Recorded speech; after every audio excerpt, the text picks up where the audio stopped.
'Tis a time to be merry. Centennial is a marvelous moment in May. Pay a 50-cent note for admission and help us to open our great exposition today. You see what a gay jubilee has been planned. And we're a part of it, watching the start of it. Stand up and cheer for American freedom. The 100 heroes of American freedom. Centennial. What a party they're giving. Centennial. Oh, we're glad to be living to see Philadelphia. Philadelphia's great international fair.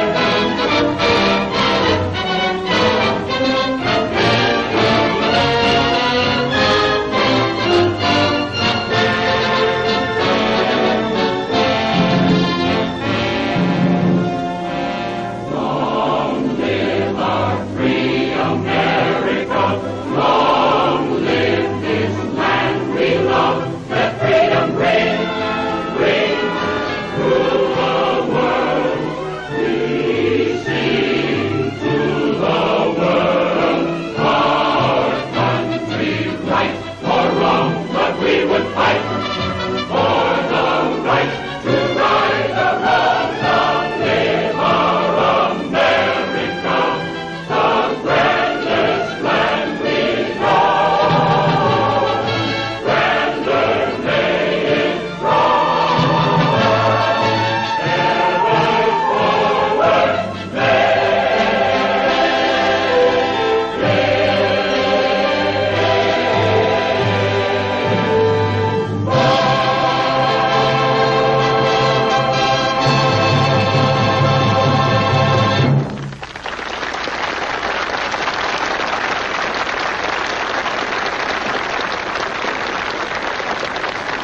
Ladies and gentlemen, the President of the United States.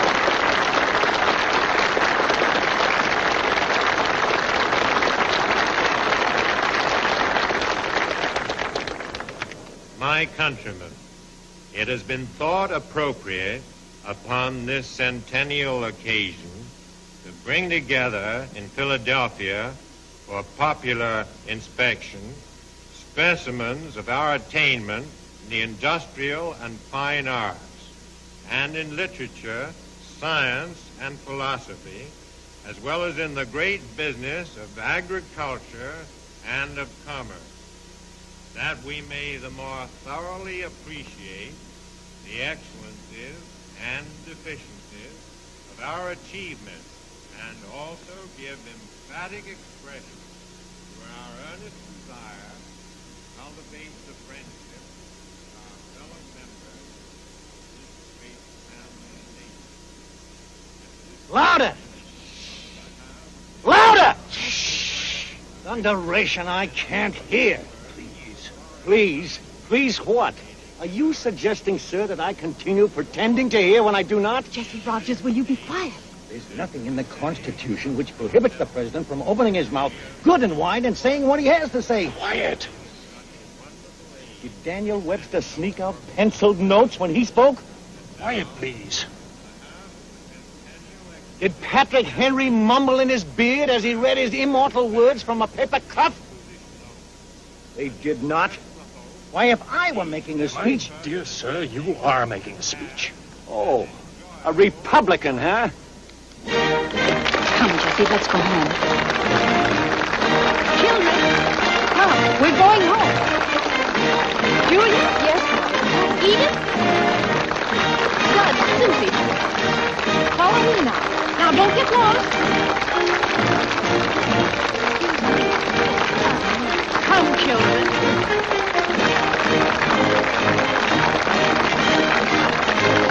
Excuse me. Pardon me.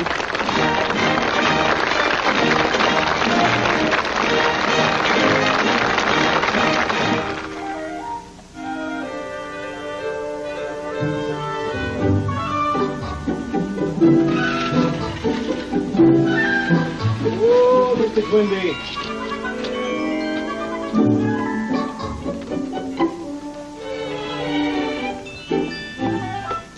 It's after 5 and dinner isn't half ready. And the Phelps are always on time. Deborah, keep that stove hot. It's hotter than you know what. Edith, help Julia with the potatoes. Edith, will you please put away those fashions? After all, this dinner is for your gentleman caller. Oh, but Mother, look, I found it. I found the dress, the one I've been dreaming about. Isn't it daring? Certainly is. $20. Here, beat. Oh, but Mother, you promised me a new dress for the Centennial. You said I... Beat. You know very well that all the pin money I've managed to save is $30 for you and Julia. There'll be enough left over for Julia's dressmaker. $10? But, Julia, you don't need anything like this. Maybe not, but I would like something like this. $12.50. Now, there's a sensible girl. Why don't you get one like Julia's? Maybe we could get a discount. Mother, I couldn't possibly wear anything but this. I just couldn't. Besides, Julia, you'll never have any occasion to wear such an expensive dress. Oh, won't I? Well, you know you won't. You haven't planned on going to any of the Centennial dances. Why buy a dress just to dream in it? Because I want to. Well, that's the height of selfishness. No, it isn't. You're going to get $15 each. And... Well, where is it? Where's the pin money? I had it in this pepper jar.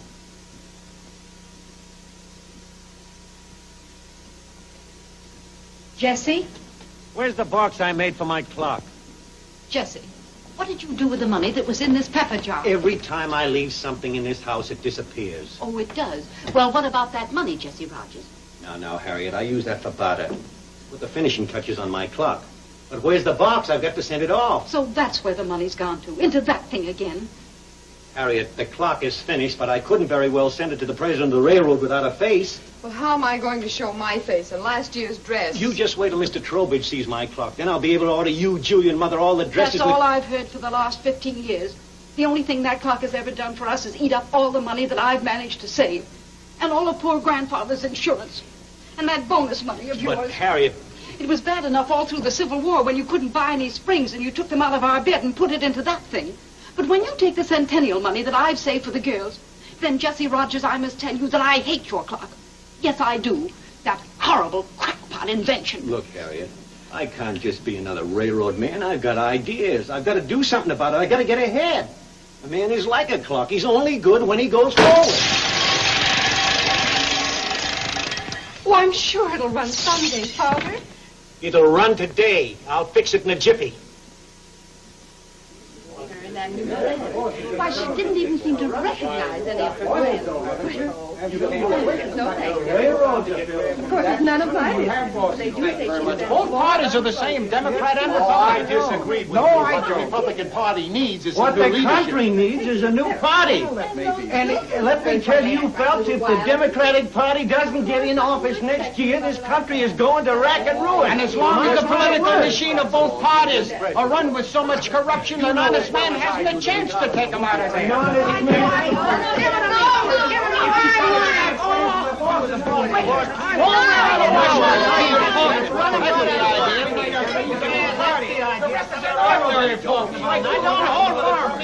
There's enough parties. I'm a Democrat. Yes, they all talk. All through the day, I wish away the... We can't reason with you. You can't boil for all right. How can we reason with you? You haven't got bosses. You want... Now, don't interrupt me. But you don't understand. Grant is basically a military man. Then he should remain one. Why, to put such a man in the White House is like giving away your home to the firemen who put out a fire in it. But Jesse, Phelps has his point. Naturally, I have my points. The whole country looks up to General Grant. Yes. He's a great soldier. But not a great president. Jesse, come, everyone's dying to sing something. Not right now, Harriet. The boys and I are chatting. Julia, But, Harriet, I was just trying to explain you to the can boys. explain to them later. Well, Jesse. at least let me clear up this one point. Now, you listen to me. Now, you listen to me, Phelps. All right. Now, you just made the statement that Grant is a great soldier. Well, I'll concede that point. But as a president, I have my own opinion regarding what... Speaking of work, I'm glad to say I'm happy on the railroad. Maybe I like the kind of pals who like the job they do. Maybe I like to hear 'em laugh and cuss and kick and stew. But I'm happy on the railroad. The railroad, oh, I'm happy on the railroad. As soon as my work is through.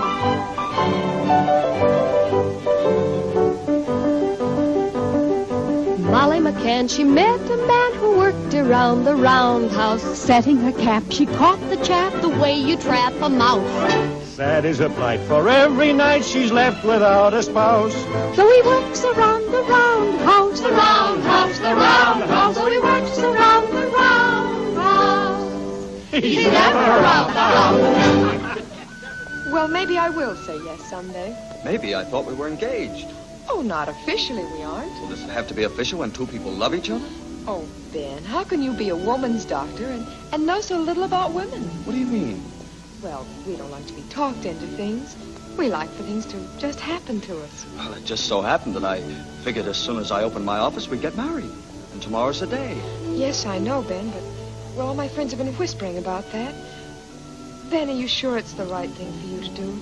Why not? I'll be the first obstetrician in Philadelphia, and it's bound to be an important thing.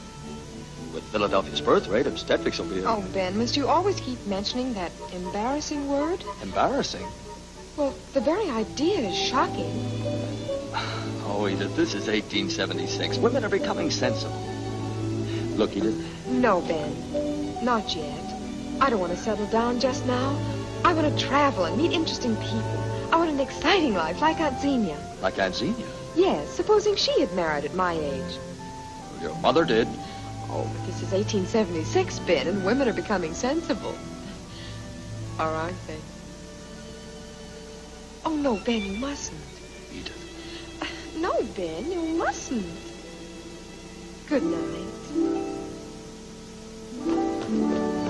Edith. Shh. Just one, please.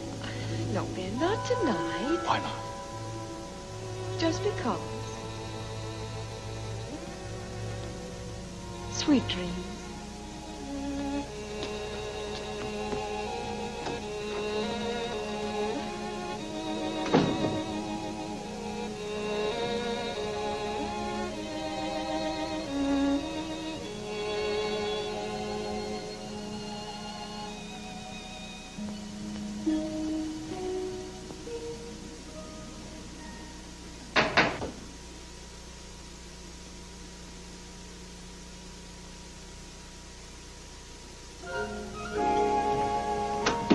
Well, all right, but just one. Urgent carrier letter. Oh! What was that? Oh, nothing. I didn't know what it was. Only... Oh! Urgent carrier letter! Jessie, an urgent carrier letter. Well, sand my rails. Who's it from? How should I know? Edith, who's it from? Xenia.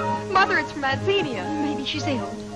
Maybe she's dead. Now, Harriet, dead people don't usually write letters. My angel. She's alive. She's well. She's looking forward to... Oh, she's coming. She's coming to Philadelphia for the Centennial. Who? Aunt Xenia. You bring to the friend. Mother, Father, what happened? Aunt Xenia's coming to Philadelphia. Is she pulling in? Oh, let's see. Will arrive 2:32 p.m., July 5th. Why, that's less than 2 months. Oh, just think. I've almost forgotten myself what she looks like. I wonder if she's still as stunning. All right, Beautiful enough. as she- Let's not allow this to disorganize the household completely. To bed now, children, all of you. Good night, Mother. Good night. Good night. Children. There'll be sufficient time to discuss this before the invasion commences. Jessie, what a way to speak of darling Xenia. Wait till you meet. You will simply adore her. That, my dear, will require a complete change in my policy regarding foreign relations. Isn't it just too exciting for words? Yes, for Mother especially. Goodness, Julia. How can you stay in this stuffy little attic room? Well, if it bothers you that Oh, much... darling, let's not quarrel tonight. It's a wonderful room. Everything's wonderful. 2 short months and we'll have Aunt Xenia here. I don't suppose she's ever heard herself called Aunt before.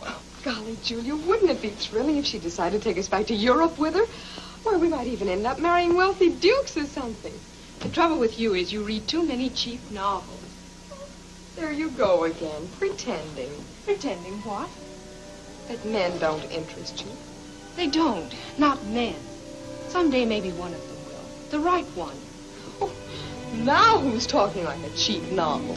Well, at least I'll know the right one when I meet him, which is more than can be said for you. Meaning Ben, I suppose. If you had any sense at all, you wouldn't keep someone like him dangling on your string with the other dozen. But he loves it. That's about the most callous thing I ever... Oh, why don't you admit what's really galling you? Nothing. No, nothing except having to sit around dreaming up a man for yourself. And why? Because the real ones never give you a second look. That's not true. Oh, isn't it? Well, who ever has? Just name one. Go ahead. I don't care to discuss it with you. Good grief, Julia. Don't tell me you still wear these old-fashioned panties. Why, they went out with a covered wagon. Get out of here.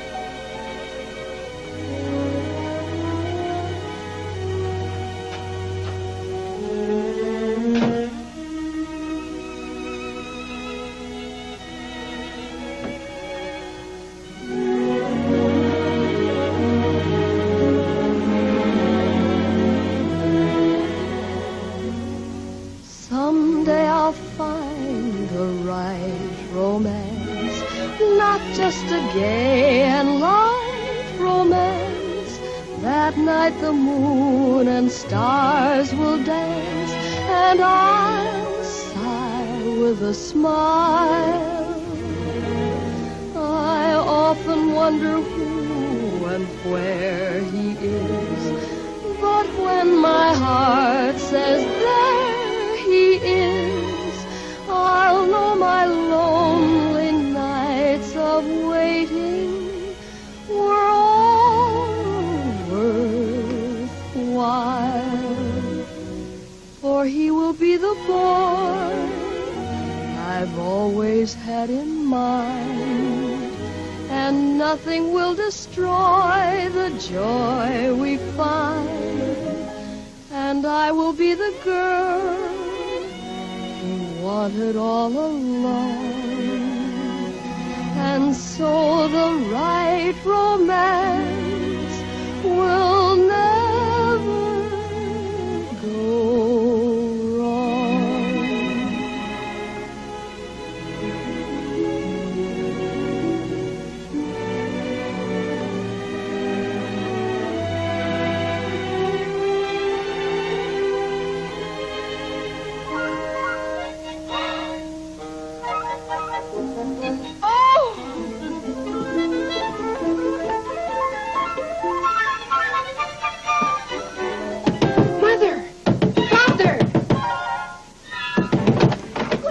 Julia, what's the matter? Mother, Aunt Xenia isn't coming in 2 months. She's coming tomorrow. But that's impossible. Can't you see? This letter was sent from New York.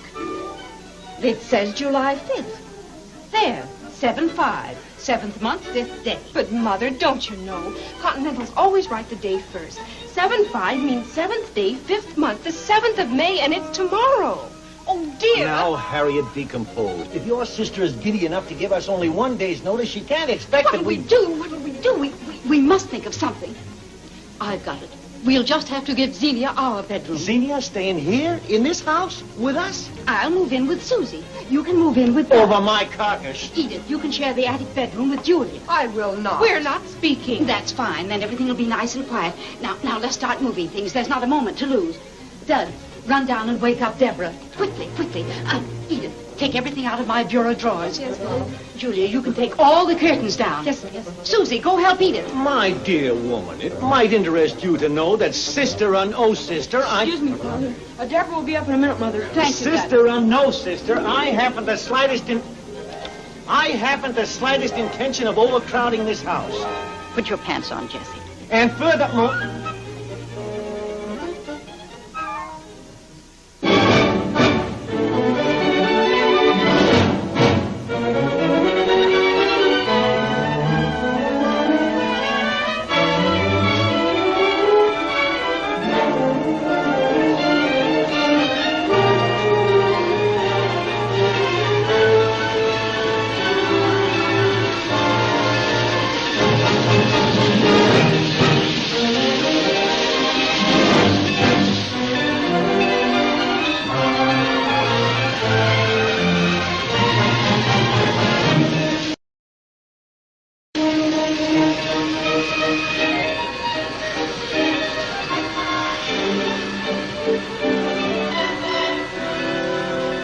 she is, Mother. Where? Where? Right there, it must be.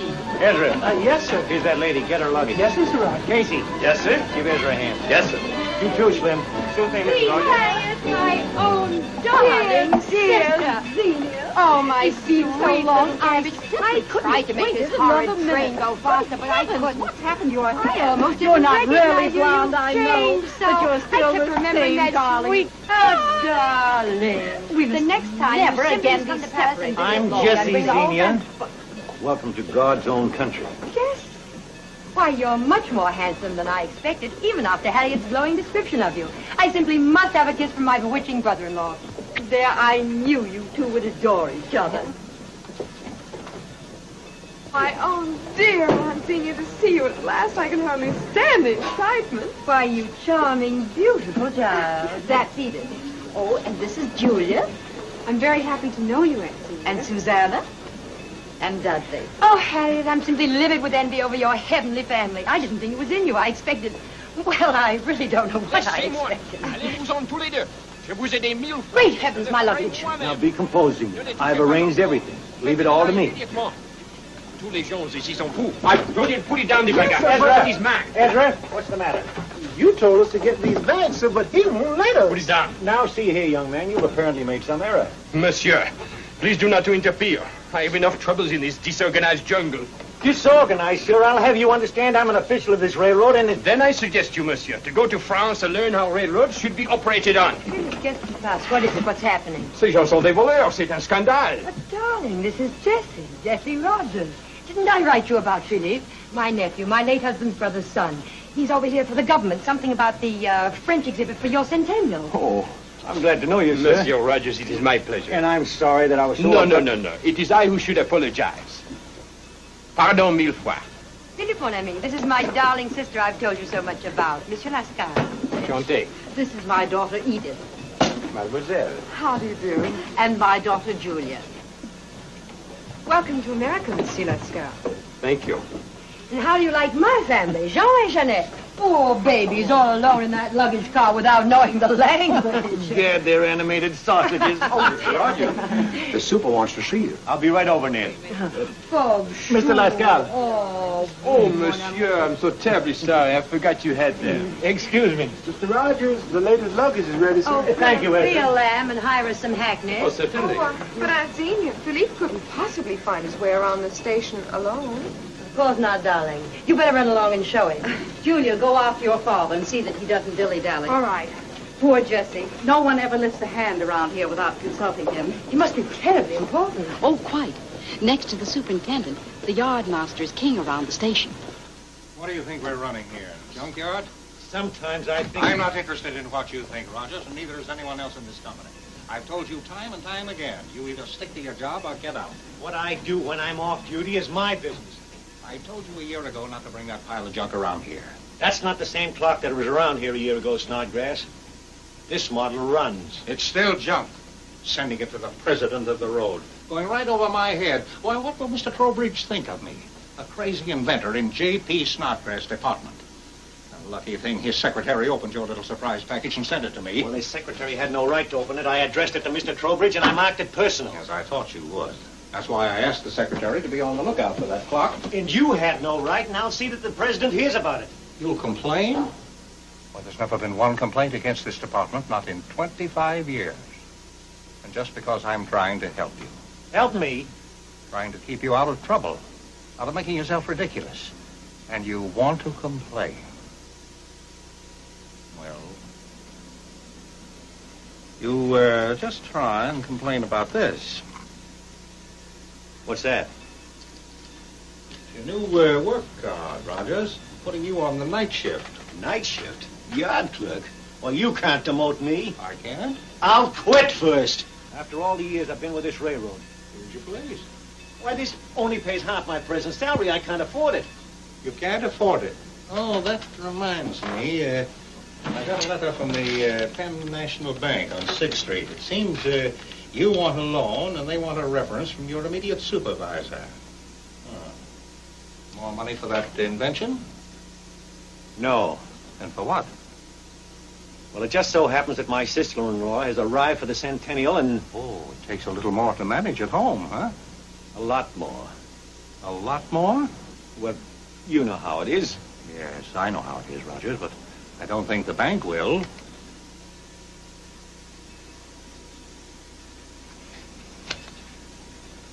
I'll pick up my clock after work.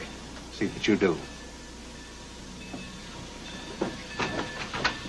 Oh, hello, Father.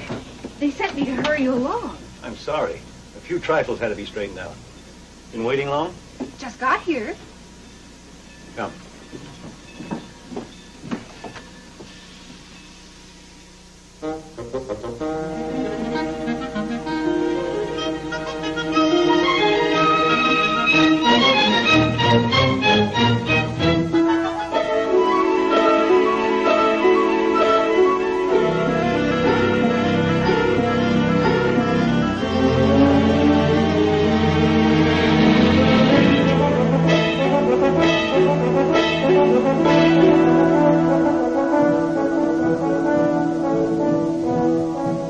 Nobody else ever has to wake me. I'm always early to rise. Somebody said it would make me healthy and wealthy and wise.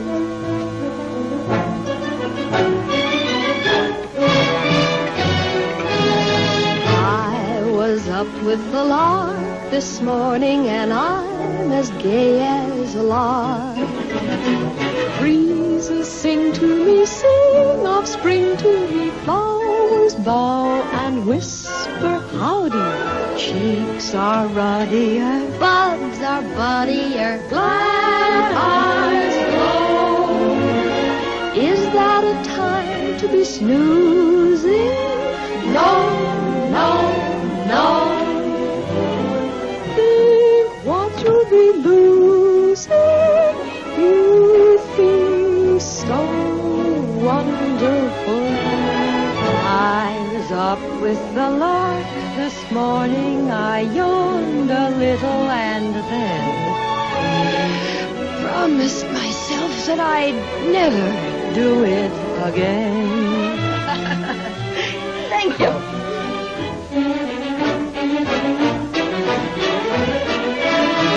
I was up with the lark this morning. I love the dawn of the day. Roosters crow to me, crow hello to me. Every tree says glad to see ya. Dew is dewier, cows are mooier. Soft winds blow. Nobody ought to be lazy. No, no, no. I'm fresh as a daisy. I feel so wonderful. I was up with the lark this morning. I blinked a little and then looked at the clock and I rolled right over again. Reed, what are you doing home at this time of the day? Well, first of all, I slept an extra half hour for the first time in 15 years. Then I had breakfast, went out, brushed Mr. Quinby. Yes, but aren't you supposed to be at work? I've arranged to do my work at night for a while. Jesse, is there anything wrong? Wrong? Why, nonsense. I simply refuse to be tied down during the day while all of you are having the time of your lives. I want to go to the Centennial, too. Besides, it's only polite to Xenia for the short time she'll be with us. All right, everybody, let's get organized. We ought to be getting an early start. Early start? What exactly does she mean by... I'm afraid Aunt Xenia doesn't know the meaning of the word early. Breakfast in bed, imagine. We probably won't go to the Centennial for hours. We shall see about that. What this house needs is a firm hand on the throttle. Hello, Edith. You ready? Oh, Ben. Oh, Ben, I forgot. I'm awfully sorry, Ben, but I can't go with you today. You see, Aunt Xenia arrived yesterday, and well, we're all going to the Centennial Hello, with her. It's a sort of Julia. family reunion, you know. Hello, You Ben. do understand, don't you, Hello, Miss Ben? Rogers. Oh, hello. Rogers. Come on, Please Edith. understand, Ben, that hello, Dad. Well, that's all right, but I guess you might as well take these with you anyway. Oh, thank you, Ben. Coming, That's Edith? awfully sweet. Yes, Aunt Xenia. Well, I'll drop around when the dust settles. All right, Ben, please do. Goodbye.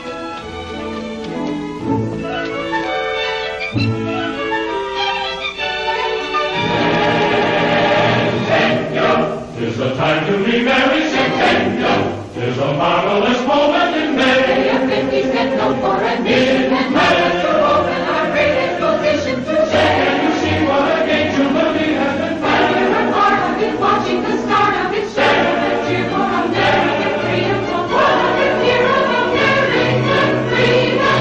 Centennial. What a party they're giving, Centennial. Oh, we're glad to be living to see Philadelphia proud.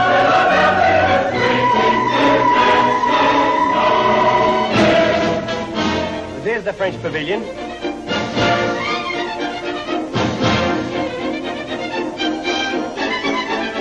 Ah, la belle France. It even smells differently here.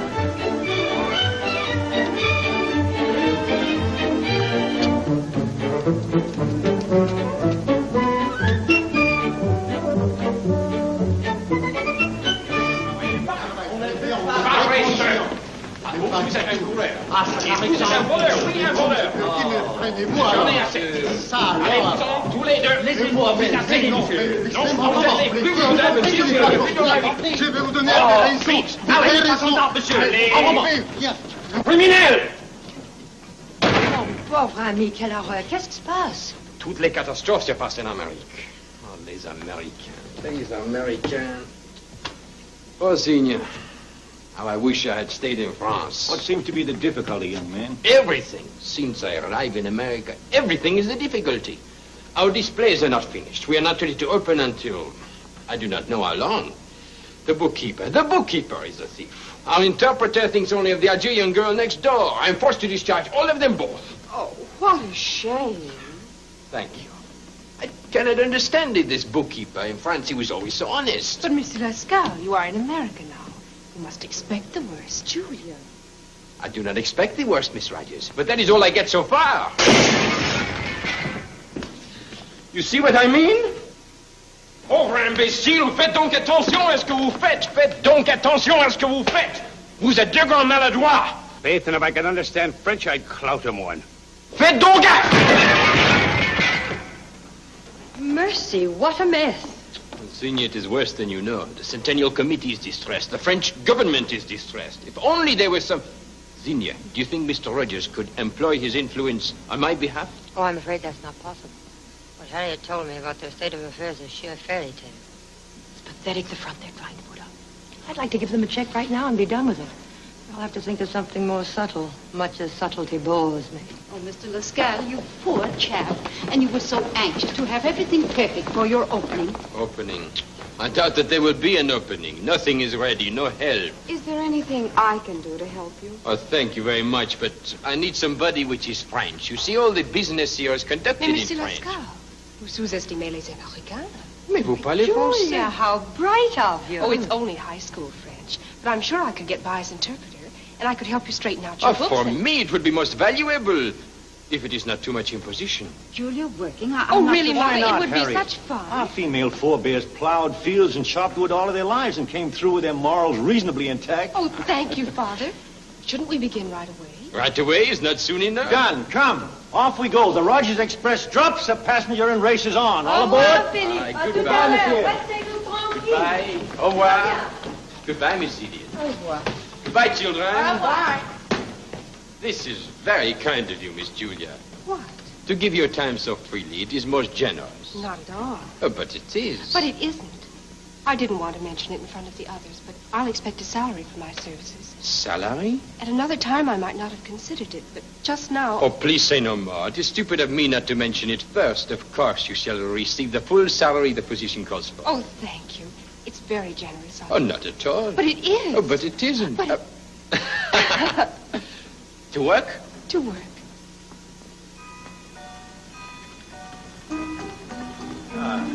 Here's another rare old example of early American clockmaking. Probably one of Eli Terry's. Oh, yes, so it is. Seems to be all wood. Why, of course.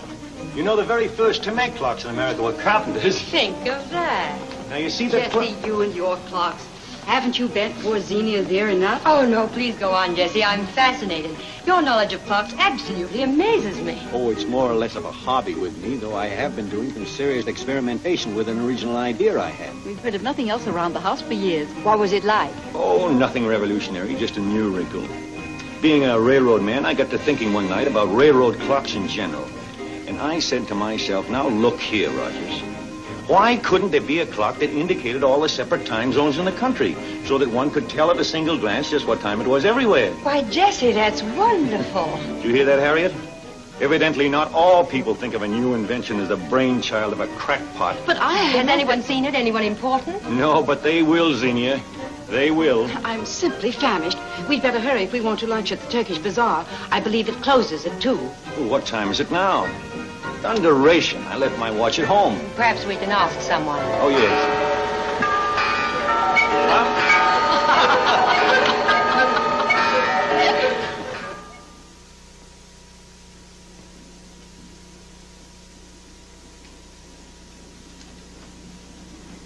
Julia? Julia, dear. I thought we weren't speaking. Oh, that was yesterday. We're speaking now, aren't we? Want some fudge? Thank you, Edith. Let's don't quarrel anymore. Never again. Never again. Julia, what's happened to you? What? You look so pale. Oh, poor darling, you must be working very hard. Oh, no, I enjoy it. He's so much fun to be with. It's really not like working at all. Before I knew it, the day had passed, and I had to say goodbye. Does he expect you tomorrow? Oh, yes. And the day after. And the day after that. But, Julia, what's everybody in Philadelphia going to say? I mean, working with a man. Oh, Father doesn't see anything wrong in it. Besides, it's an emergency. If I didn't know you better, I'd say you were falling in love with him. That's not such a bad guess. Oh, how wonderful, Julia. Oh, just think. We've been sisters all these years. And I didn't know until just now that our tastes are exactly alike. Oh, you can't be serious. Oh, but I can, when I want to be. This time, something tells me that I'm very serious. But what about Ben? Well, you're engaged to him. Oh, not officially. Julia, if you'll take some sisterly advice... Well, I won't. Well, you get it anyway. You'd better forget about Philippe, because I want it. Because you want it? Mm-hmm. Better give up right now. Well, I won't. Well, surely you don't think you can win. Why can't I? Well, because love is a game, and you don't know anything about it. You don't know the first thing about trapping a man. I wouldn't want a man if I had to trap him. Oh, poor old-fashioned child. Expecting to get a man the way Mother did. This is 1876, and love is just one little trick after another. And you know them all, don't you? I know enough. Well, I don't intend to get Philippe. Not by using tricks and playing games. All right. You do it your way, and I'll do it mine. And we'll see who gets to Paris first. All right, we'll see. Don't forget, I speak his language. Yes, dear, but he understands mine.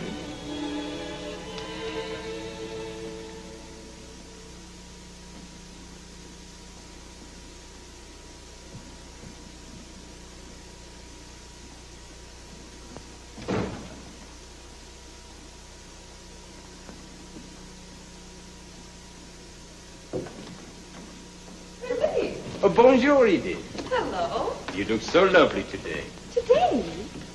Today especially. Well, that's better. Oh, my, what's all this? This will be, whenever we find it together, the biggest little model of Paris. You like it?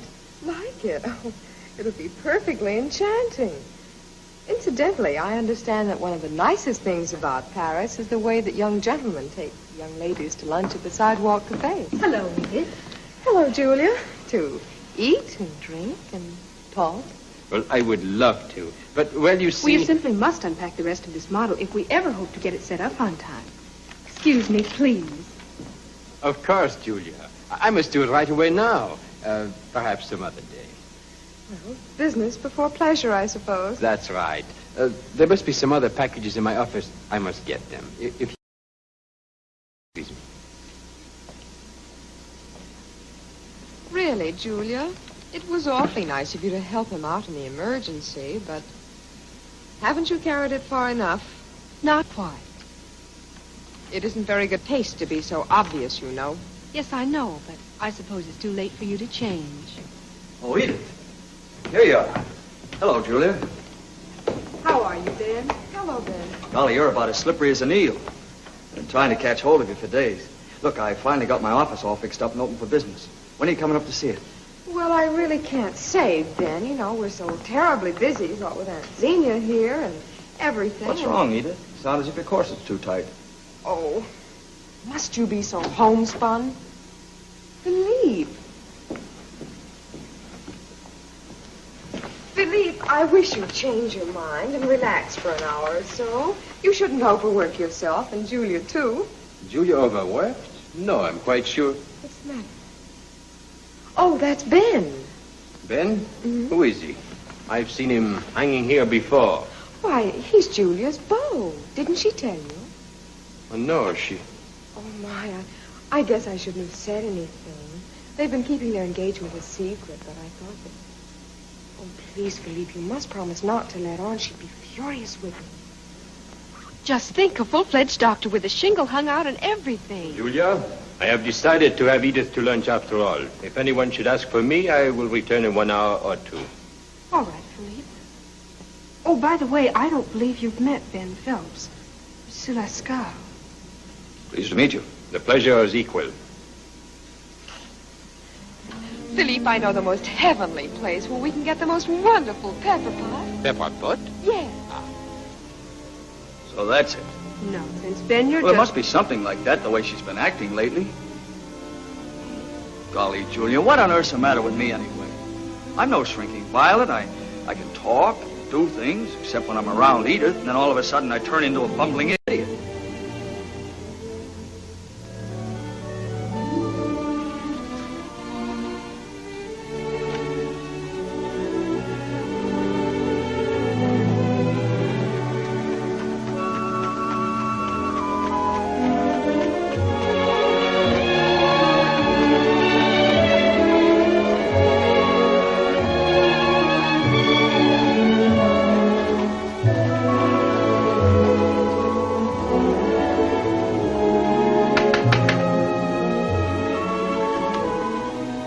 Bonsoir, Deborah. Mr. Lascar, come in. She'll be down in a minute. Thank you. Mother, please hurry. Now, Phil, just hold still. Well, I don't want to keep him waiting. We want a nice, long, leisurely dinner before the theater. There you are. Run along. Oh, thank you. You are, darling. Oh, Julia. Good night, dear.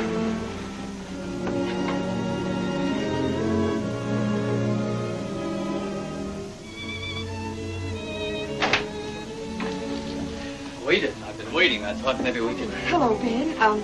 She'll be down in just a few minutes. Good night, Ben. Huh?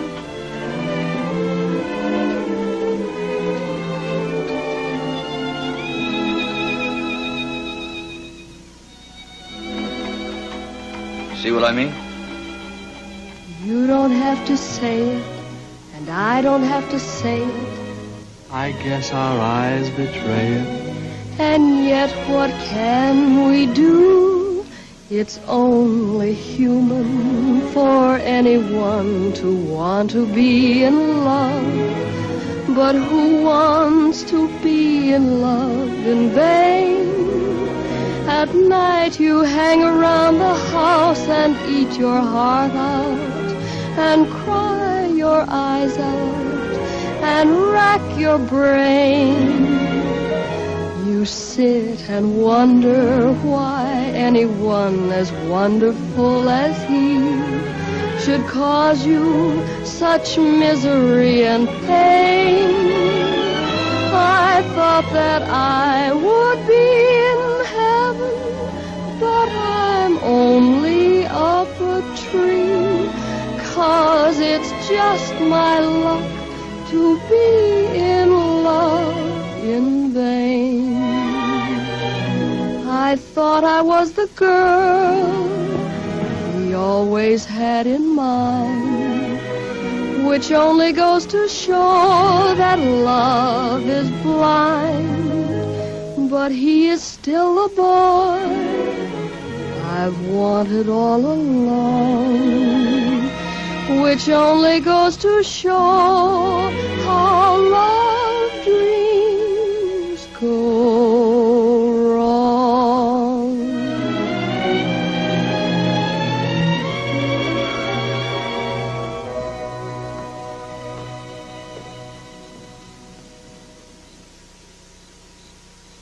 Good night, Julia.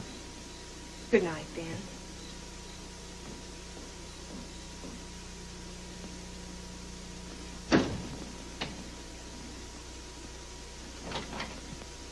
Ben! Ben! What is it, Julia? What's the matter with us giving up so easily? Maybe Edith was right after all. Edith? Yes, love is a game, and we ought to play it. Game? Certainly. We don't want to hang around the house eating our hearts out. Times have changed since Father courted Mother. Today you must trap the one you love. Trap? Now, don't ask me any more questions, Ben. Just hurry home, get on your dress suit, and meet me back here in half an hour. We'll see who gets to Paris first.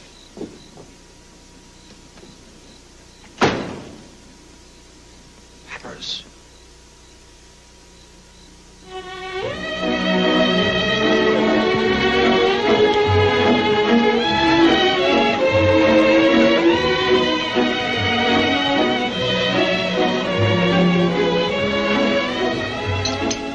I cannot believe Julia's engaged with this Ben fellow. But she is, for over a year. But when she look at me, she does not have an engaged look. She has a not engaged look. As a Frenchman, I understand these looks very well. I do not believe she's in love with this Ben. Oh, what an idea. Why, they've been in love since they were children. I'm not speaking of puppy's love.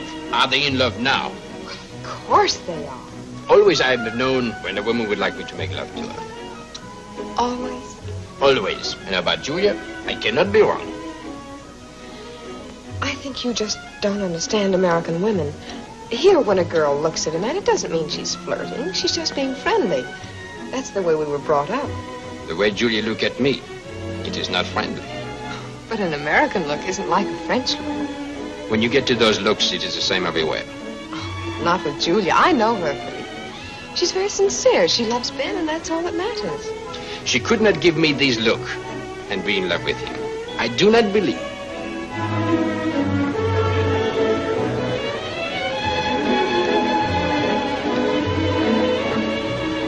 Edith. Yes?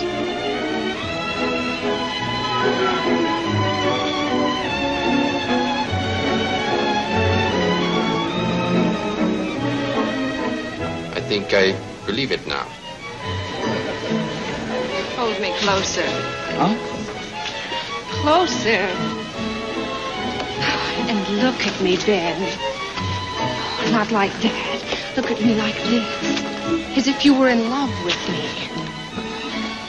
But Julia, Shh, don't say anything now. Why, Edith and Philippe. Bonsoir, Julia. Why, I didn't know you were here. Didn't you, darling? Hello, Edith. Monsieur Phelps, won't you join us, please? Come sit down, a chair, huh? Thank you. How nice. And waiter, a champagne. How dare you wear my dress? Love is one little trick after another, you know. Champagne, how wonderful. I think we should all drink to our own Dr. Phelps. Today should be the beginning of a great career. You know, Ben opened up his new office today, and he's already had a patient. Ah, well, congratulations, Dr. Phelps. To Dr. Phelps. Thank you, everybody. And if you give me your office address, I should be very happy to recommend you to my friends. Oh, thanks. Or if I need you myself. But, Philippe, whatever for? Well, it is possible, But you're not even married. What difference does it make to the doctor if his patients are married or not married? Oh, medically, no difference. But I think, Monsieur Rascal, you'd better recommend me only to married women. Married women? Ben's an obstetrician. Pardon. He's so wonderful. He was the only one in his class who wasn't afraid to specialize in something new. Ladies and gentlemen, may I have your kind attention, please? By exclusive arrangement with the Centennial Exposition, we are about to present one of the latest, most magnificent, unparalleled miracles of the modern age. What will next? What new magic to equal this? Ladies and gentlemen, on with the magic.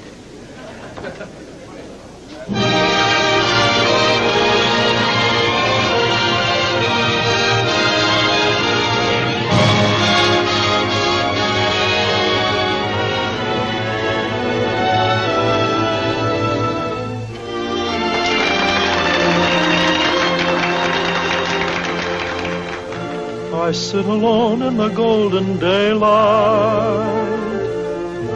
but all I see is a silver sky. For in my fancy I sweep away light and keep my image of the sky just the way we like it, you and I.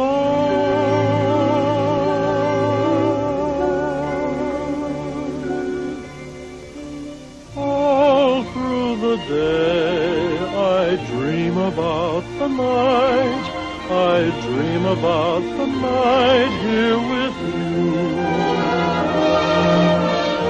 All through the day I wish away the time until the time when I'm here with you.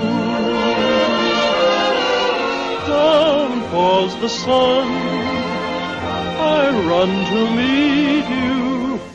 The evening mist melts away. Dawn smiles the moon, and soon your lips recall the kiss I dreamed of all through the day. Everybody. All through the day, I dream about the night. I dream about the night here with you. All through the day, I wish away the time until the time when I'm here with you. Down falls the sun, I run to meet you. The evening mist melts away. Down smiles the moon, and soon your lips recall the kiss I dreamed of all through the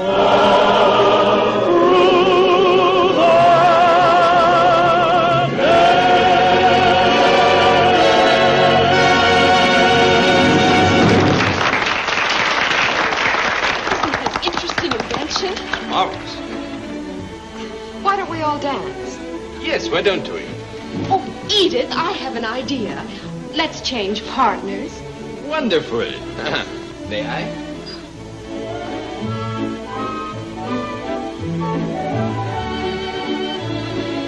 You know, this is the first time I've ever danced in public. How is that possible? We never had a place like this before the Centennial. Not where you could dine and dance. Oh, Philippe, isn't it exciting? Yes, exciting. Of course not for you. You've been so many places and danced with so many girls. This can't mean much. Never before have I danced with anyone so graceful. Not even in Paris? Not even anywhere.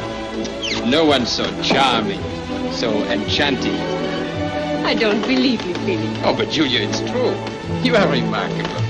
Every day at work you are so efficient, so businesslike. Here you are the young lady. Perfect for Paris, perfect just as well for London. Oh, Philippe, I'm so happy. Yes, I know. What do you mean bringing Julia here of all places? Well, why not? How dare you go out with her? We're supposed to be engaged. Are we? And why'd you go out with the Frenchman? Because I wanted to. Well, I wanted to go out with Julia. Oh, you did? Yes. At least she looks at me once in a while. She's very sweet, intelligent. Anything else? Good companion. Anything else? Very beautiful. Well, why don't you go after her? Maybe I should. Well, cut in right now if you dare. Well, maybe I will. May I? If you don't mind. Why, not at all, not at all. Oh, but Julia, it is time to go to the theater. You two are going with us, of course, huh? Oh, no, I'm afraid I can't go. Oh, darling, I'm so sorry. It would have been so pleasant to have you along.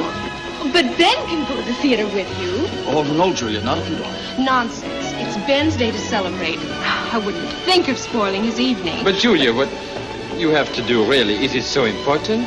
Yes, it's very important. I really must go. Then Ben will go with us, of course. Oh, thank you, Billy.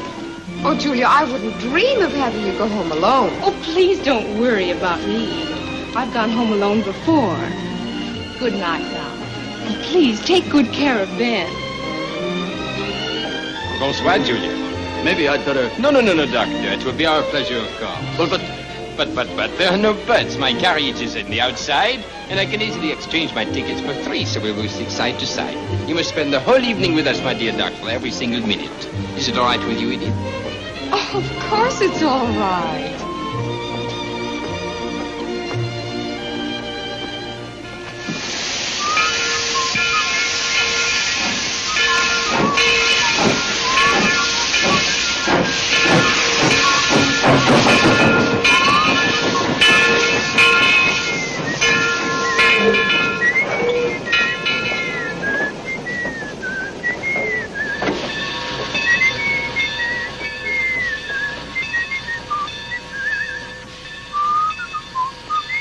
Hello, Father. Julia, what in blazes you doing here this time of Oh, night? please don't be cross. I just couldn't sleep, and, well, I thought you might like some hot coffee. Here, hold this a minute. I wish there were more dependable railroad men. The one who did this simple job made so many errors, I'm forced to spend a few nights disentangling.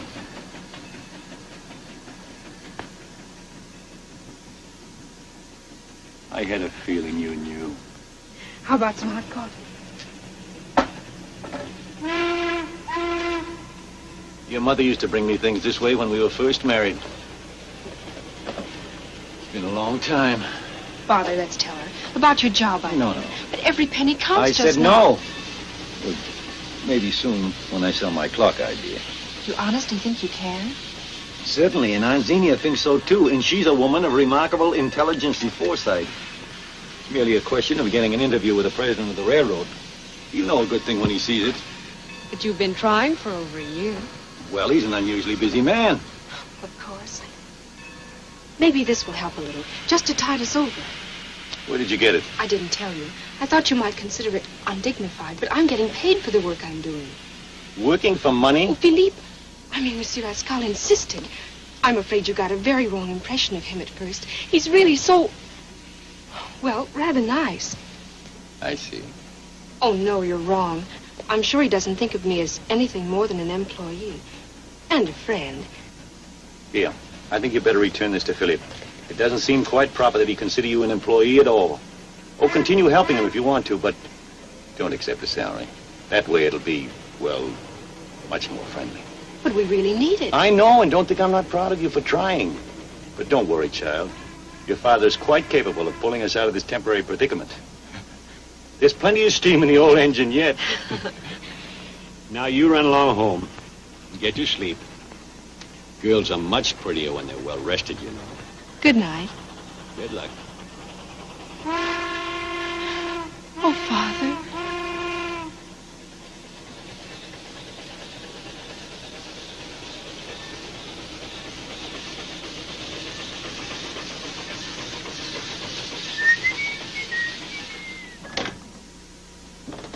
Good night. Thanks for a most delightful evening. Tomorrow? Oh, I'm afraid not. Day after? Opera? Races? Well, let's sleep on it, shall we? Is that you, Xenia? Oh, darling. Good night. Good night. Did I waken you? No, I wasn't asleep. Darling, it was really awfully sweet of you to wait up for me. We've hardly had a chance to be alone since you came. Remember all the happy hours we used to spend together? Mm-hmm. Sitting up half the night rambling on about men. It looks as though you've done plenty of rambling since then. Oh, well, some people collect stamps. Unbutton me, dear, will you? Xenia, Huh? there's something in particular I wanted to talk about. What? Jesse. Oh, now, there's a man, if you want an expert's opinion. He simply fascinates me. He's so different, so lusty, so So impressionable. impressionable. Have I really impressed him in some way? Well, you've certainly gotten him into that old clock business. Messing up the whole house with his tinkering, running all over town when he should be catching up on his sleep. We're all becoming nervous wrecks. And what will it all add up to? Nothing. He'll only be disappointed the way he was last time. Why, Harriet, I simply wouldn't have believed it of you. Believed what? Why don't you admit what's really bothering you? You're not worried about that clock. You're just a trifle jealous, aren't you, darling? Xenia, have you lost your mind? Oh, it's very flattering, of course. But I assure you, Angel, you haven't the slightest cause for anxiety. Really, Xenia, how can you say such a thing? Maybe I'm somewhat to blame myself. You know, I often flirt without meaning to, without even knowing it. But if it'll make you feel any better, I'll have a talk with Jesse in the morning. And if he's got any wrong notions... Jesse? Notions? Why, don't you think it's possible? You don't know Jesse. Do you? After 20 years? Especially after 20 years. You know, darling, you've always been awfully naive about men. Oh, I've never known men, just Jesse. And I'm quite sure that he could never be smitten with anyone else, particularly you. Particularly me? Oh, nothing personal. It's just that men like Jesse usually like meat and potatoes. They don't care for crepe Suzette. They do the way I make them. Oh, you mustn't misunderstand, Xenia. I don't deny for a moment that you have your charms. And you've learned to use them very artfully. Thank you. I can see how they'd work on your dukes and counts and diplomats.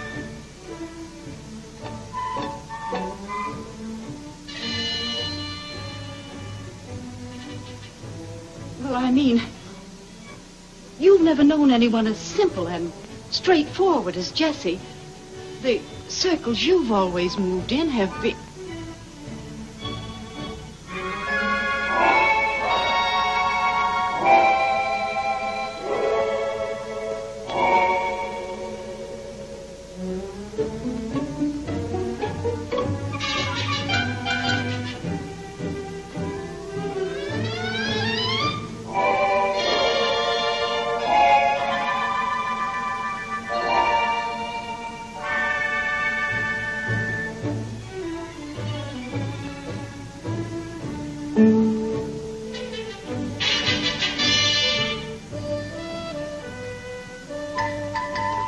Yes, dear, what were you saying? Go on.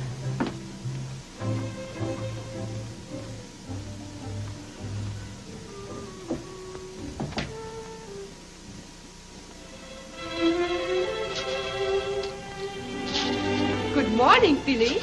Good morning. Julia, what has happened to you? I almost wouldn't recognize you. Oh, heavens. Can a girl put on a different dress now and then? No, it is not the dress. It is more. You look as if you were... What? You must be very happy. I hope you always will be. Any more answers to the invitations? Oh, I know. Mr. So-and-so regrets he cannot attend the opening of the French exhibit because of so-and-so and so-and-so. Perhaps you should forego our plan for a formal opening altogether. The president has left Philadelphia. No one seems very interested. Philippe. Philippe, I wanted to talk to you. It's about the salary I've been getting. I thought so. You put this building in the wrong place. But the map shows... The map is wrong. It belongs right here on the Rue de la Paix. I do not need maps. I know Paris by my heart. Every street, every building, every stone. I like people who can fall in love with places. Look, this is where I live in Paris. It should be here in front of Chestnut Street. Oh, it is not important, the trifle. Trifle? Trifle.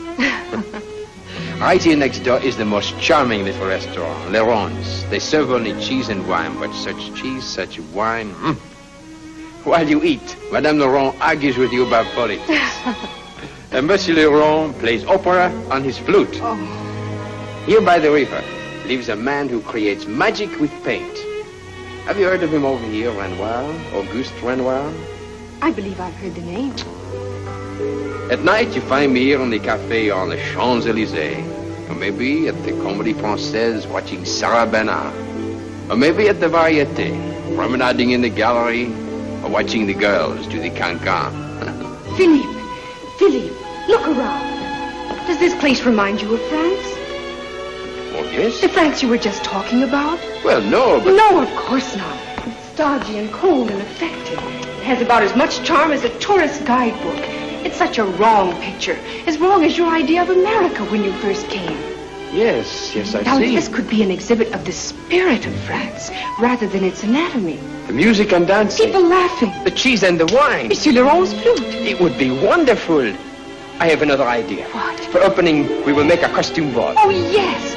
With everyone coming as his favorite French character. Perfect. Who could stay away? The place, we shall redecorate it to make it look exactly like... Oh, but will there be time enough? There will be if we start right now. Today, we must do it, Philippe. Yes, we will find a way. Oh, Julia, this could not be done without you here.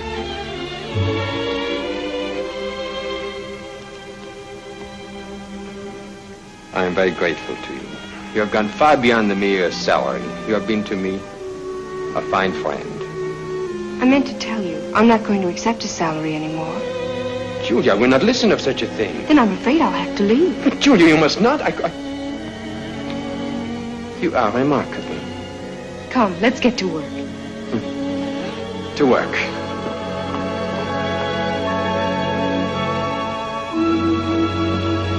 Is there anything else we can do to help you, Mrs. Lescaut? No, thank you. It is everything done. Go home and go in bed. Yes, sir. Good night to you, sir. Good luck. Thank you. Good night. Good night, sir. Thank you, miss. Good night. Good night. Well, we've done pretty well for only a week. Don't you think so, Philippe? Pretty well. It is miraculous. Pretty well, you Americans. You are so cold. Are we? Just this last one, and we are through.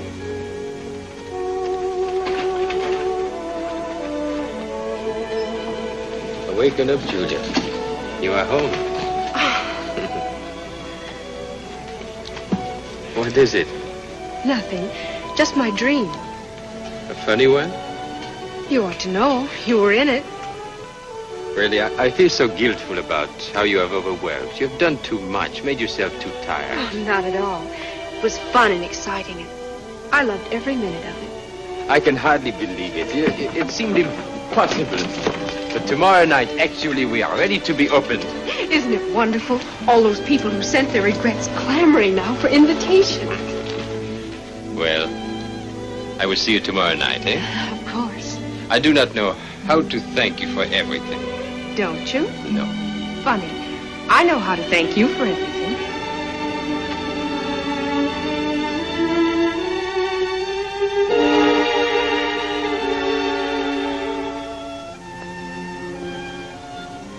Good night. Wait.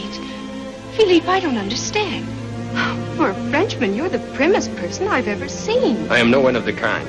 But everywhere, yes, in France even, it is not considered correct to toy with someone's feelings when you are in love with someone else. Thank you for being so blunt. I promise I won't step out of place again. Ever.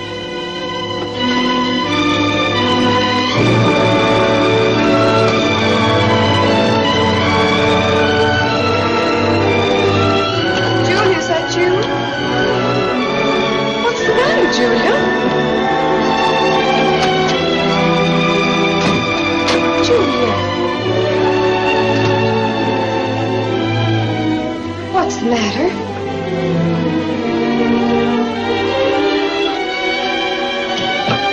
I wore one of your dresses once. Now you can wear one of mine. Here, you can be the hostess at the French ball. But aren't you going? He'd rather have you. He told me as much. You won.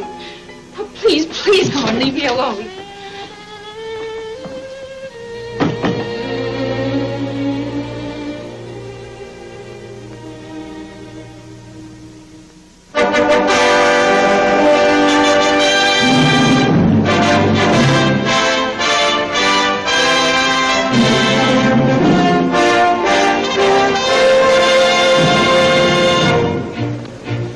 Senator and Mrs. George McGowan. The governor and Mrs. Hartram. Commissioner and Mrs. John Sutherland. Bonsoir, Governor Hartram and Mrs. Hartram. Welcome. Good evening. Allow me to introduce myself. My name is France. We haven't met before, but I do hope we get to know each other very well before the evening is over. Thank you. This way, if you please. She's really charming. Yes, she is, my dear, very. Mr. and Mrs. Carl Andrews. Justice and Mrs. Horace Burton. Admiral and Mrs. George Clark.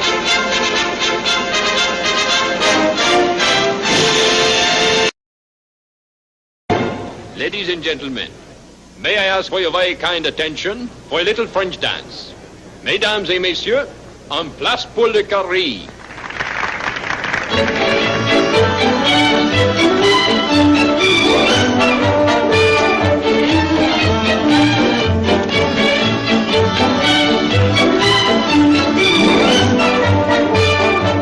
Première figure, en talon. Balancez vos partenaires, tour de main.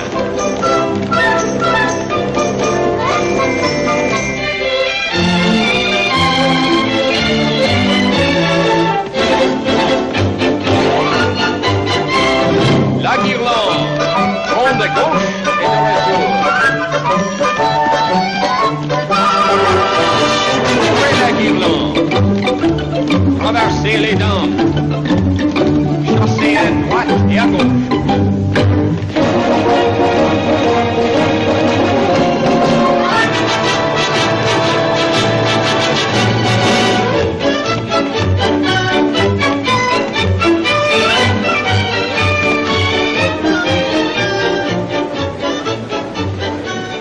I declare, the way he's stirring that flaming brew, with that fanatical look in his eye, he looks like one of the witches from Macbeth.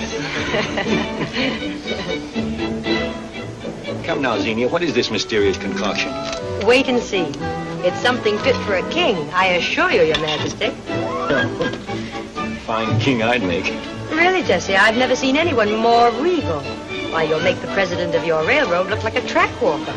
How do you know what he looks like? I was only out to dinner with him the other evening. I hope Madame will like the crêpe Suzette. Crêpe Suzette? Yes, crêpe Suzette.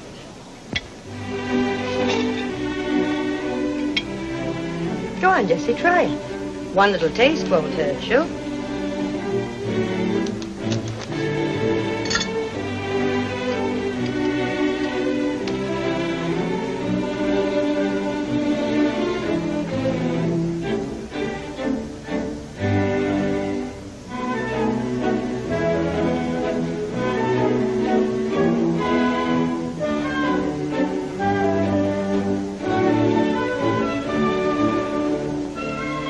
Delicious.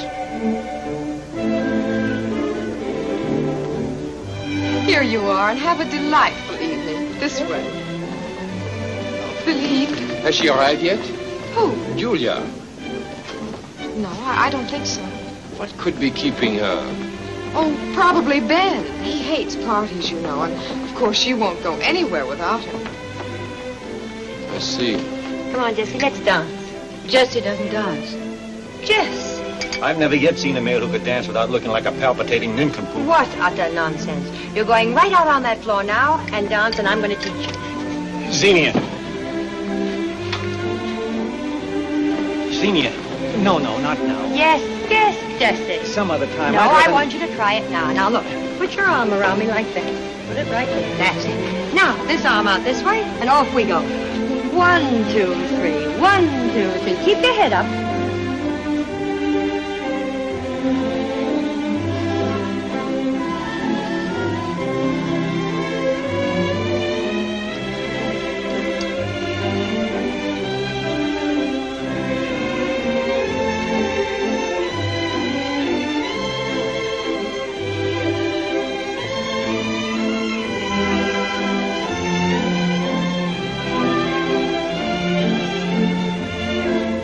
Oh, pardon.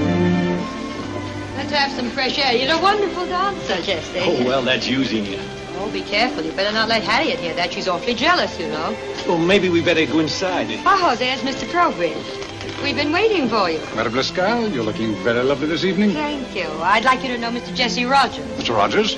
He's the inventor of that marvelous clock I was telling you about. Oh, indeed. Well, this is a pleasure, Mr. Rogers. I've been hearing a very great deal about you. Thank you. Oh, may I present Mr. Graham? How do you do? Won't you join us at our table, Mr. Rogers? Well, We'd be delighted in just a few moments. We'll look forward to it. Did he say to join him? Yes. Well, I can't do that. He's the president of the railroad. And you're Jesse Rogers, the brilliant inventor. Now remember, darling, you're doing him a favor to let him hear about your clock. And don't forget all the other offers you have. What offers? Millions of offers. Oh. Only you must make Mr. Trowbridge realize that he must better them all. And he probably will tonight. You mean he's here to buy my clock? Among other things. Suppose he finds out I'm working for him. Act as though he should be working for you. Walk over to the table casually in a minute or two. I'll have him all prepared for you. Xenia, you're wonderful doing all this for me. Why, I could kiss you. Really? And that's just a figure of speech. Tell me, Jesse, haven't you ever kissed another woman since you've been married? Oh, no. Not in 20 years? No, it never came to my mind. But it's on your mind now. Xenia. Oh, we mustn't keep Mr. Trowbridge waiting. I'll go get Harriet. Harriet? On a matter of business? My dear Jesse, men of affairs never bring their wives.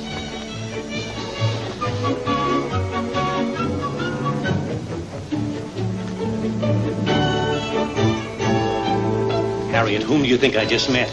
Mr. Trowbridge. Well, you've been gone long enough. He's the president of the road. He's invited me over to his table. Just think he wants to hear all about my clock. Xenia arranged it. Xenia? Is my cravat straight? It's more important for your thinking to be straight than your cravat. Jesse, it's not honest. It's not like you puffing yourself out like a pouter pigeon. That's just what I've been up to now, a pigeon. But from now on, people are going to know who Jesse Rogers is. Well, I hope so, dear. No, my dear, you better wait here for me. Wait here? Alone? My dear Harriet, men of affairs never bring their wives. Who told you that? Xenia? Jesse, I'm not going to sit by and let Xenia turn our lives upside down and make a fool of you. I won't stand for it. I'm going home and you can go to Xenia. No, my friends. As impressive as the Centennial may be, it still does not solve our fundamental economic problem. Then what's to be done, Rogers? Well, Trowbridge, you're a railroad executive. You find yourself stalled just at a time when you want to move forward to greater expansion, greater... You better not get me started on that subject. I can go on all night. Oh, Jesse has some perfectly entrancing ideas and inventions, too. Rogers, I'd certainly appreciate it if you could find time to drop over for a chat someday. I think it could be arranged. I like your approach to the matter. I wish a few of my thick-headed assistants had the same sort of... Pardon me, Mr. Trowbridge. Oh, hello there, Snodgrass. Just talking about you, among others. Oh, thank you, sir. I'm sorry to bother you here, sir, but it's a matter concerning the Emperor of Brazil's private train, if I might have a moment. Oh, very well. Oh, by the way, I'd like you to meet someone, Mr. Jesse Rogers. This is Snodgrass, my local superintendent, Mr. Rogers. I believe we've met. Rogers is a prominent inventor. Seems to have some very interesting ideas concerning railroads. Inventor? I beg your pardon, sir, but this man is working for you. Working for me? He's one of our yard clerks on the night shift. But there must be some mistake. No. There's no mistake. Thank you, Xenia, for trying. Good night, Mr. Trowbridge. I'm due at work in an hour.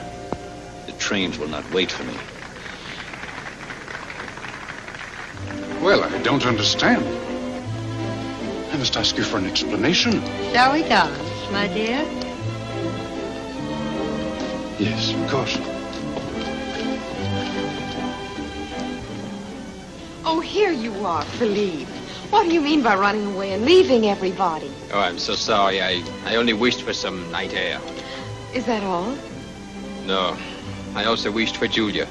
Oh, forget about Julia. The ball is a huge success, and... well, here we are. But the one person responsible of it all is not here. Why did she not come, or at least send words? I do not understand. You do not understand anything about American women. You're always talking about some other girl when you're with me. Would you do that in France? Why, in France, I was in love with every girl. But here I'm in love with only one girl. Ever since I put eyes on Julia, I cannot look at anyone else. How dare you say that to me? But Edith, it is only the truth. Oh, it is. I suppose you haven't seen what a fool I've made of myself over you. Throwing myself at you when Ben really loves me. Ben? If I were a man, I'd blacken your eye. Maybe I'll get Ben to do it. Ben is also in love with you, too? Ben is in love with only me. But he's engaged. He's engaged to me. Edith, I love you.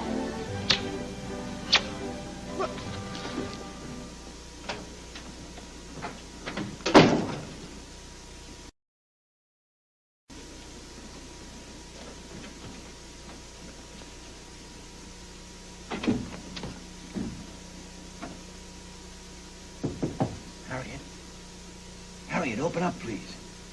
I want to talk to you. Go away. Leave me alone. But I've got so much to explain. I want to tell you what happened at... Oh, please let me in. I can't say these things with a door between us. Harriet!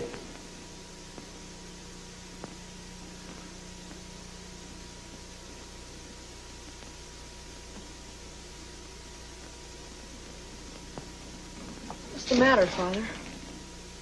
Go back to sleep, son.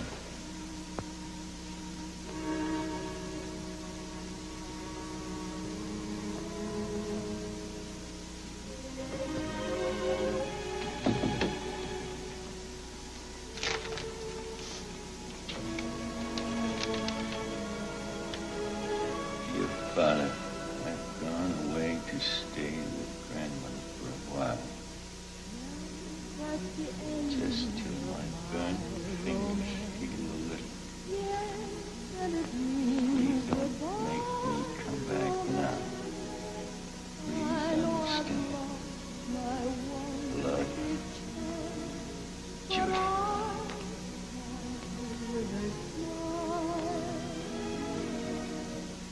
I used to wonder who and where you were. Then came the day and then you were.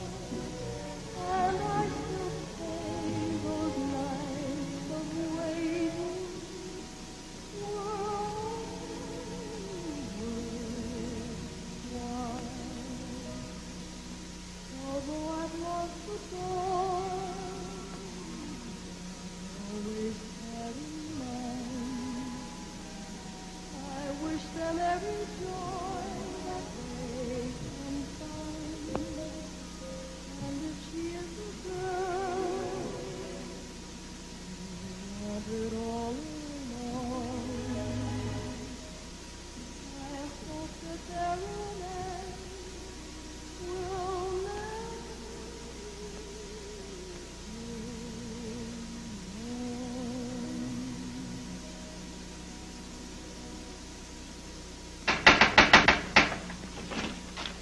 Oh, you. Mr. Rogers, I must see Julia. I must talk with her. I have a good mind to blacken your eye. You also? What is wrong? Talk to her, indeed. Now that she's gone, you want to talk to her. Go on.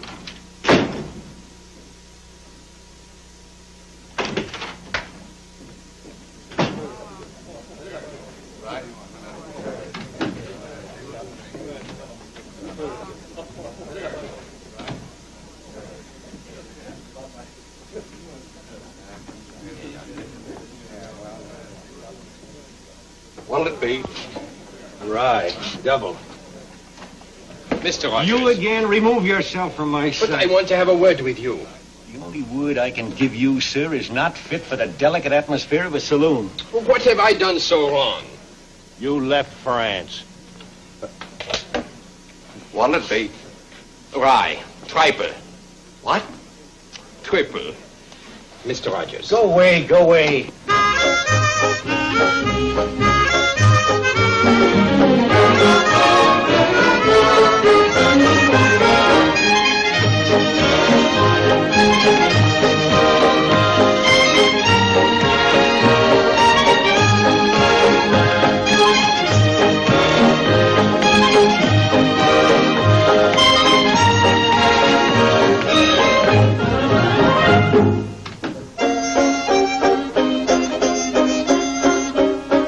If my attitude is new and my mood is chipper, I'm the lucky fellow who on the crystal slipper world is full of melody Magic things are happening.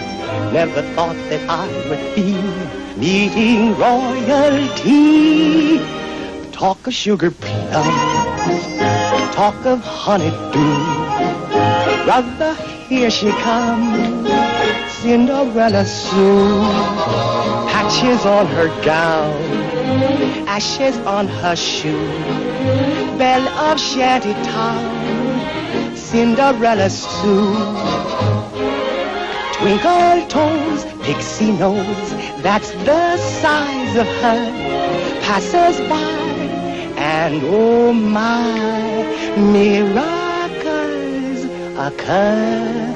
And in shantytown, right before your eyes, shacks they tumble down, palaces they rise.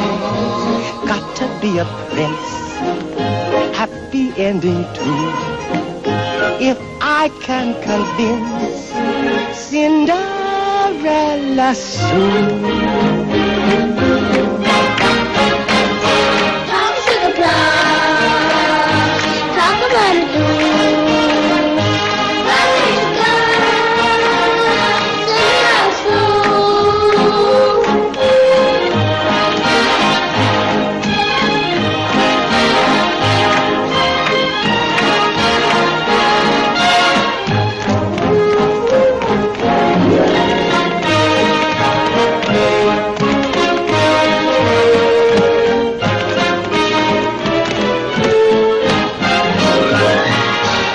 Shanty town, right before your eyes. Shacks they tumble down, palaces they rise. Got to be a prince, happy ending too. If I can convince Cinderella Sue.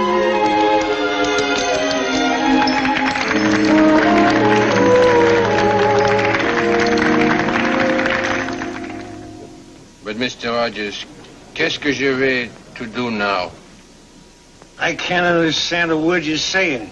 You must be drunk. What shall I to do? I can only repeat, sir. Go back where you came from and take Xenia with you. I do not want Xenia. All right. I want Julia. Julia who? Julia, your daughter. How do you know she wants you? It's true. She could not want me now. I have been such a stupid ass. Stupid ass! You're not the only one. Now that I've found her, I've lost her. I guess I was all wrong about you, Philippe, my boy.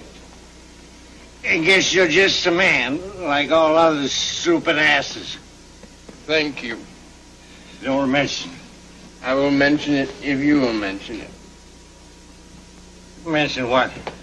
Anything else? No. What time is it? It's after 11. Whew. Late for work.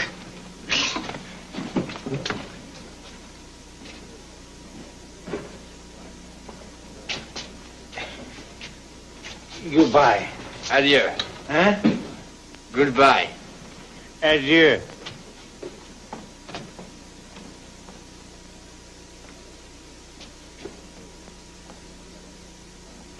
Goodbye. Goodbye.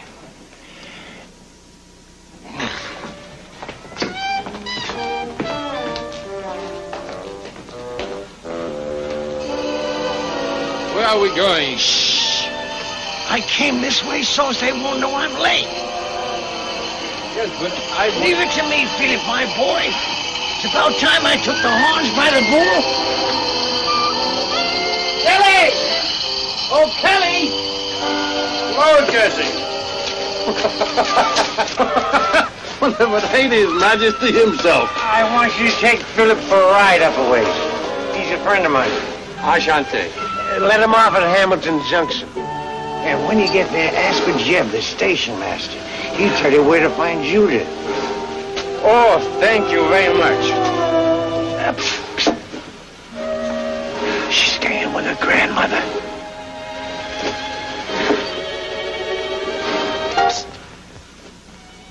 I love grandmothers.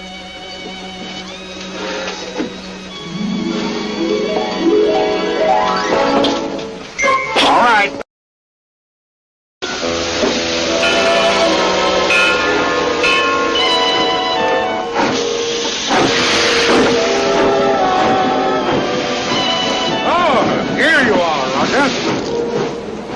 Well, what have you got to say for yourself? So, you old humbug, to top off everything else, you're drunk on duty. Drunk? Now see here, sir. Who put that rail there? Jesse Rogers, you're fired.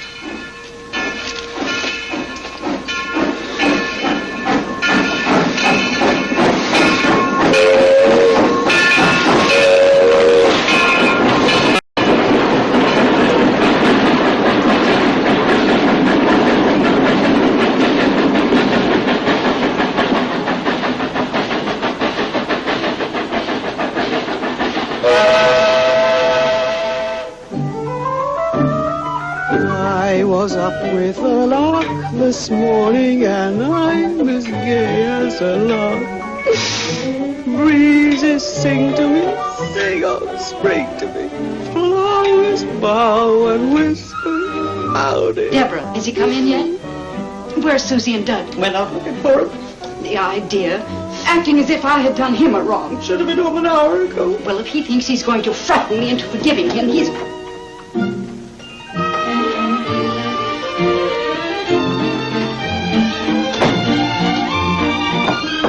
Edith, where are you going? Now, what's the matter with her? What's the matter with everything?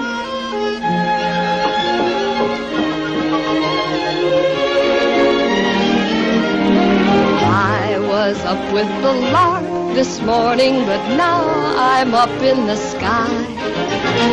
Here you are with me on a star, with me high above, with my beloved. While you mention it, put some French in it. Vive l'amour!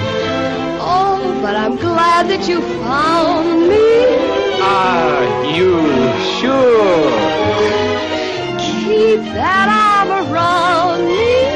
I think you're wonderful. We'll be up with the lark each morning, and though the sky may be dark, Your heart and my heart will sing along with the lark.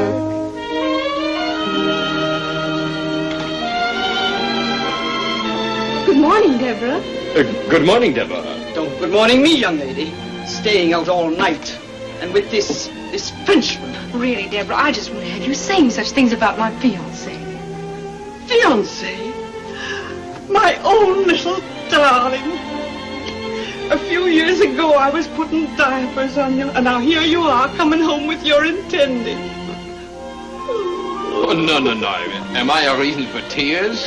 It just breaks my heart. You two sweethearts having to bring your happiness into such an unhappy home. What's happened?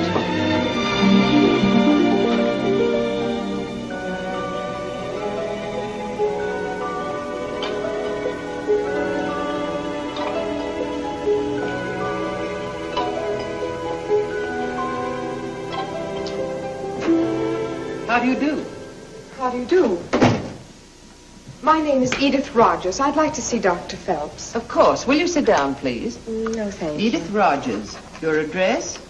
Pardon me, but is all this necessary? I haven't much time. Oh, really? You should have come sooner.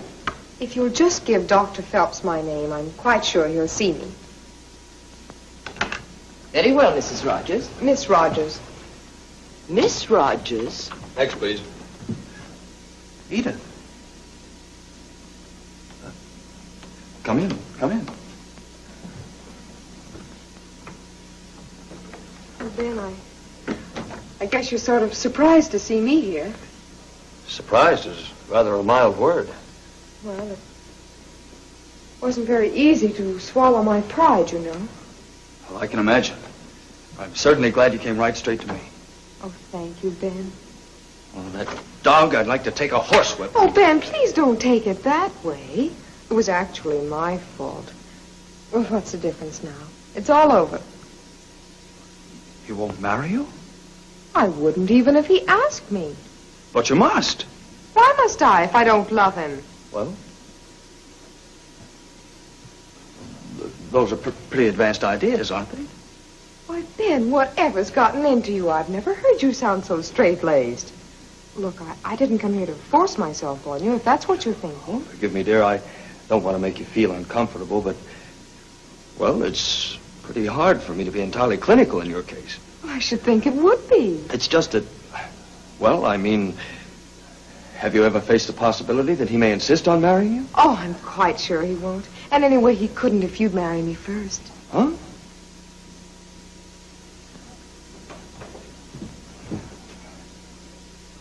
I guess I had no right to suggest that to you, Ben. I know I've treated you very shabbily, but somehow I thought that, well, maybe... I'm sorry.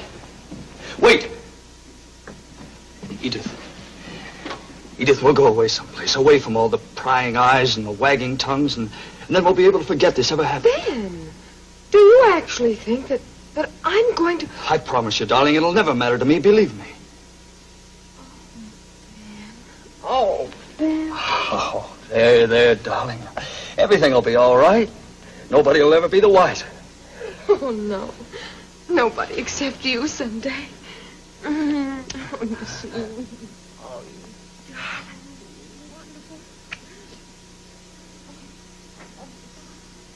Good day. Good day. Julia, you should have told me before. You should have. Oh, I know it, Mother, but he made me promise not Poor to. dear Jessie. How it must have been hurt and humiliated by being demoted. And there was I, blithely spending money as if we were rolling in it, and badgering him about all sorts of nonsense. Last night I wouldn't even talk to him. Dad. Mr. Kelly says he hasn't seen him since last night.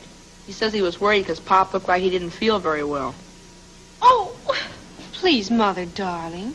Philippe may find out something. You want me to run down to the police station? Maybe he's in jail. Be quiet. I don't know what could have happened to him. Susie. Philippe? I could not find him anywhere. I thought maybe he had gone back to the saloon, but... The idea. Jessie's never set foot in the saloon. Oh, yes, of course. Philippe, where can he Harriet. be? Any word, yes? What have you done with my Jessie? Don't be ridiculous. You know perfectly well I've done nothing with Jesse, except try to help him. Heaven help anyone that gets your help. Oh, I know. Everything didn't turn out exactly the way I'd hoped. I wonder. Harriet, how can you? Still, I rather suspected you'd take it like this. That's the reason I've arranged to leave this afternoon. That is, if Jesse gets back all right. Oh, must you? Well, I have stayed longer than I'd planned. No, I mean, must you wait for Jesse? I'll be on the 4:30 train. Train? Of course. What is it, Mother? That's where he was last seen at the railroad station. I'll hitch up Mr. Quimby and run down there. I'll get to the bottom of this thing if I have to tear the place apart board by board.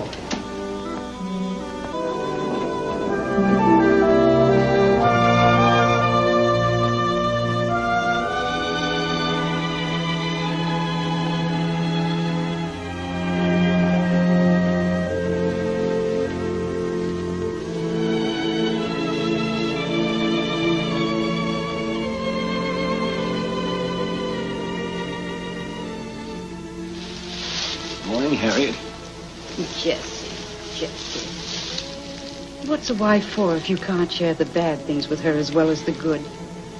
Why, if I'd known you'd been demoted... Oh, it's worse than that, Harriet. I may as well tell you now that I've got no job at all. I've been fired. Well, Jesse, I'd say that was the railroad's loss. Men like you don't come by the bushel, you know. They'll find that out soon enough. It doesn't matter? You're not worried? In a way, I'm glad. There's that picnic we've been promising the children all summer. And the garden's been needing your hand. And as a matter of fact, I think you'd better plan on taking at least a week off before you think of accepting any new jobs. Oh, Harriet, I've been such a Now, fool. none of that. People who never make mistakes finally sprout wings and fly away. And I want you here. Don't worry. I'll never sprout wings. Neither will I. You see, I made a mistake, too. I should have remembered to tell you that What? that I think you're wonderful.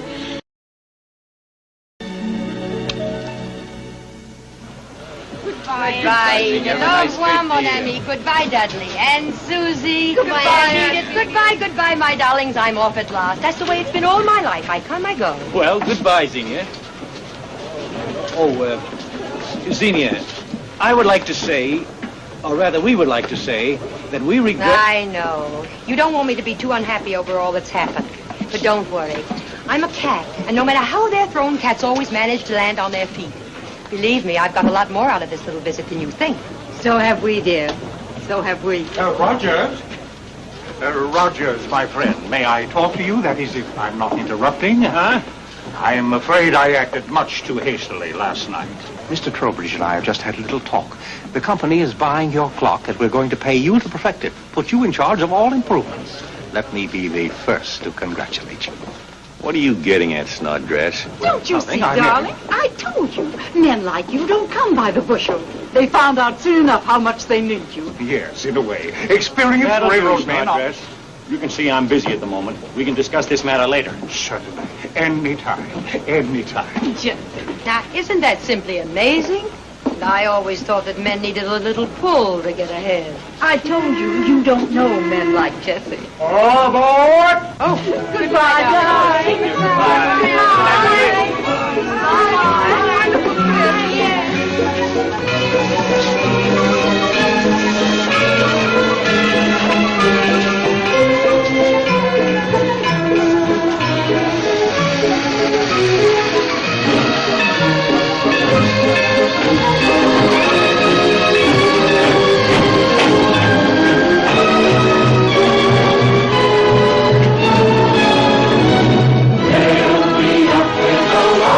Each morning and sky.